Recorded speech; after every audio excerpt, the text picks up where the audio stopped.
ఆంధ్ర తెలంగాణలో తక్కువ ఫీజులతో high quality results ఇస్తున్న ఏకైక సంస్థ తిరుమల్ ఐఏఎస్ ఇన్స్టిట్యూట్. కిరణ్ తిరుమల శెట్టి దర్శకత్వంలో ధర్మ ఐశ్వర్య శర్మ హీరోయిన్లుగా నటించిన సినిమా జింకట్ సాయే.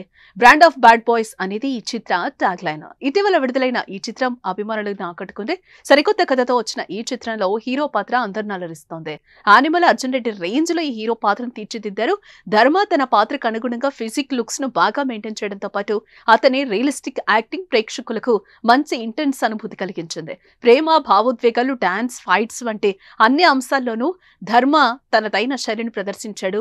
తాగుబోతు పాత్రకు తగిన లుక్, నటనతో అతను అందరి హృదయాలను గెలుచుకున్నాడని ఎంతో మంది సినీ ప్రేక్షకులు సోషల్ మీడియాలో అభినందిస్తున్నారు. జింకర్ సాయికి ప్రేక్షకులు ఇచ్చిన తీర్పుతో ఆనందంగా ఉన్న చిత్ర బృందానికి తాజాగా ఊహించని షాక్ తగిలింది. ఆ సినిమా డైరెక్టర్ పై దాడి జరిగింది.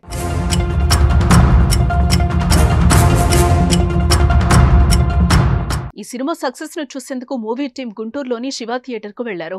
సినిమా చూసిన అనంతరం థియేటర్ బయట మూవీ టీం తో కలిసి director Kiran Tirumala Shetty press meet పెట్టారు. ఈ సినిమాలో ప్రకృతి వైద్యులు మంతెన సత్యనారాయణ రాజును కించపరిచేలా సీన్లున్నాయని ఆగ్రహానికి గురైన మంతెన ఫ్యాన్స్ డైరెక్టర్ పై దాడికి తెగబడ్డారు.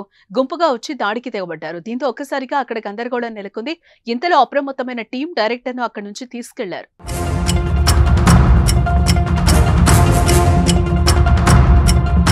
ఈ దాడిని చిత్ర బృందం ఖండించింది. సినిమాను సినిమాలాగా చూడాలి, కానీ పబ్లిక్ గా వచ్చి డైరెక్టర్ పై దాడి చేయడం కరెక్ట్ కాదని ఆగ్రహం వ్యక్తం చేస్తుంది.